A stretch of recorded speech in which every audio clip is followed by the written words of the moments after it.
चलो फटाफट से स्पोर्ट्स तक को सब्सक्राइब करो और हाँ, जो घंटी नजर आ रही है बिना देरी किए इस पर क्लिक करो। दिल्ली क्रिकेट के लिए क्या हो रहा है, क्योंकि हाल फिलहाल में हम देख रहे हैं कि दिल्ली क्रिकेट ना, जो एक पावर हाउस माना जाता था, रणजी ट्रॉफी अगर मैं सही हूँ तो आखिरी जो रणजी ट्रॉफी था दिल्ली 2007-8 में जीता था।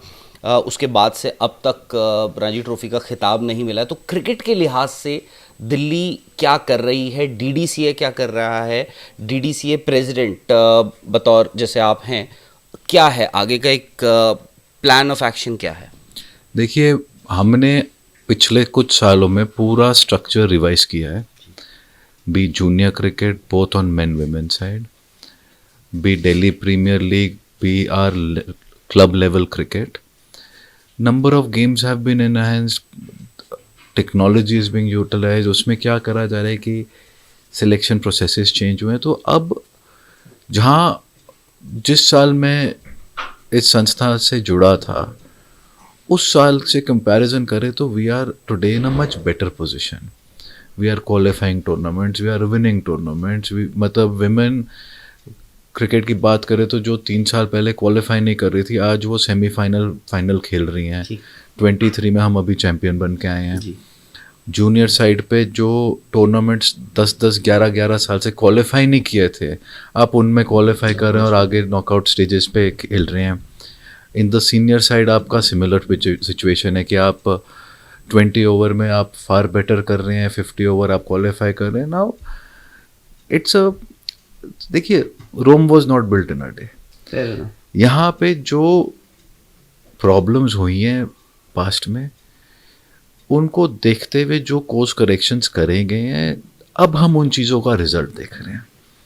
ऋषभ पंत जो आपके लास्ट प्लेयर थे इंडिया टीम में डेब्यू होने के बाद, उसके बाद इस साल आपके 2 प्लेयर्स का डेब्यू हुआ है, भी मयंक यादव एंड हर्षित राणा। तो these are changes which were brought about 3 years ago, 4 years ago, and we are now starting to see results come in their place. तो जो आप बात कह रहे हैं कि आप 2008 में लास्ट रणजी ट्रॉफी जीते थे, आई wouldn't be surprised if in the near future in the season or 2 आपके पास। तो आप बेसिकली आप कह रहे हैं कि जूनियर क्रिकेट में अब डीडीसीए इन्वेस्ट कर रहा है, करना चाहता है, पिछले 3-4 साल से ऑलरेडी कर रहा है, जिसका हम आज रिजल्ट देखना शुरू कर चुके हैं। अच्छा, एक चीज़ जो मुझे थोड़ी सी स्ट्रेंज लगती है, पता नहीं आप इस बात पे थोड़ा ज़्यादा बेहतर बता पाएँ, सिलेक्शंस को लेकर कभी कभार ऐसा होता है कि स्क्वाड अनाउंस होता है। फ़र्ज़ कीजिए यही जो रणजी ट्रॉफी मैच है दिल्ली और रेलवेज़ के बीच में, ऐसा लगता है कि क्या कुछ लोगों को, खिलाड़ियों को प्लीज़ किया जा रहा है पोटेंशियल के बेसिस पे, या फिर मे बी रिकग्निशन कि अगर आप एक स्क्वाड में 20 लोगों को चुन लेते हैं या फिर आप ट्रायल्स में उतारते हैं उसमें 60, 70, 80, उसका एक अलग कारण है। Fitness has been an issue in players lately. Amount of injuries that players sustain, especially bowlers and others, in practice and preparation before a match, और अलग अलग टूर्स में सेम चीज़ हुई है, हमने मल्टीपल जगह देखा है। therefore it is becoming our compulsion to carry 2 players extra, keeping that injury factor in mind. कई players on day of the game injured होते हैं। there are so many hamstring injuries, ankle injuries that are जो आ रही हैं कि we have now closely, थोड़े समय से हम लोग प्लेयर फिटनेस पे वर्क कर रहे हैं कि भाई ये प्रॉब्लम हम अब ओवरसी करें। अच्छा सर, जाते जाते आप जैसे ही स्टेडियम के अंदर घुसते हैं, अरुण जेटली स्टेडियम के, सबसे पहली चीज़ अगर आप प्रेमाइसिस के आसपास हो, आपको दिखता है वीरेंद्र सहवाग गेट, अंजुम चोपड़ा गेट। उसके बाद आप अंदर आते, काफ़ी सारे स्टैंड्स हैं। विराट कोहली के नाम का तो खैर पवेलियन भी है, गौतम गंभीर स्टैंड है, मोहिंदर अमरनाथ, बिशन सिंह बेदी, कुछ और हैं, क्योंकि दिल्ली ने बहुत सारे खिलाड़ी दिए हैं इंडियन क्रिकेट को।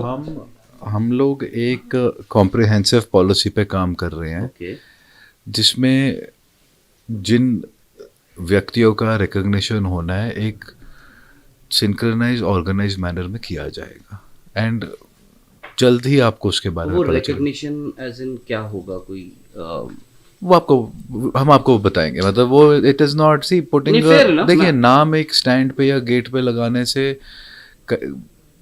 may or may not be a fair way or an appropriate way to acknowledge.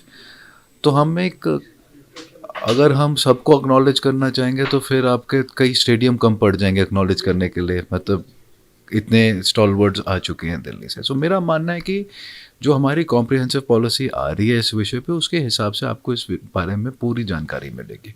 So with time आपको हम पूरी जानकारी देंगे on how we plan to put that in place. चलिए sir, thank you very much and very happy birthday. आपका जन्मदिन भी है आज. Thank you. स्पोर्ट्स की खबरें ढूंढ रहे हो तो इधर उधर क्या देख रहे हो, चलो फटाफट से स्पोर्ट्स तक को सब्सक्राइब करो और हाँ, जो घंटी नजर आ रही है फटाफट से बिना देरी किए इस पर क्लिक करो.